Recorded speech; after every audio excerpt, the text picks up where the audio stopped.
আসসালামু আলাইকুম।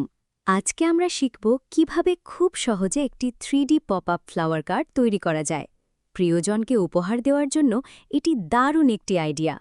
প্রথমে একটি ছোট বর্গাকার সাদা কাগজ নিয়ে এভাবে 3 কোণা করে কয়েকবার ভাঁজ করে নিন।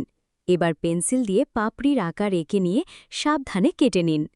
কাগজটি খুললে দেখবেন একটি সুন্দর ফুল হয়ে গিয়েছে। এবার একটি লাল কলম বা মার্কার দিয়ে প্রতিটি পাপড়িতে ভিডিওর মতো করে কিছু শেড দিয়ে নিন, যাতে এটি দেখতে একদম আসল ফুলের মতো লাগে।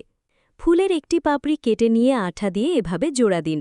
এতে ফুলটি একটি 3D বা ত্রিমাত্রিক রূপ পাবে। এভাবে আমাদের মোট 7টি ফুল তৈরি করে নিতে হবে। এবার প্রতিটি ফুলের নির্দিষ্ট অংশে আঠা লাগিয়ে একটির সাথে আরেকটি ধাপে ধাপে আটকে দিন। এই অংশটি খুব সাবধানে করবেন যেন ফুলগুলো খোলার সময় ছিঁড়ে না যায়। সবগুলো ফুল একসাথে জোড়া লাগানো হয়ে গেলে একটি কালো শক্ত কাগজের ভাঁজের মাঝখানে ফুলগুলো আঠা দিয়ে আটকে দিন। চাইলে পাশে কিছু সবুজ পাতা যোগ করতে পারেন সৌন্দর্য বাড়াতে। ব্যাস, তৈরি হয়ে গেল আমাদের চমৎকার পপ-আপ ফ্লাওয়ার কার্ড। কার্ডটি খুললেই একগুচ্ছ ফুল ফুটে উঠবে।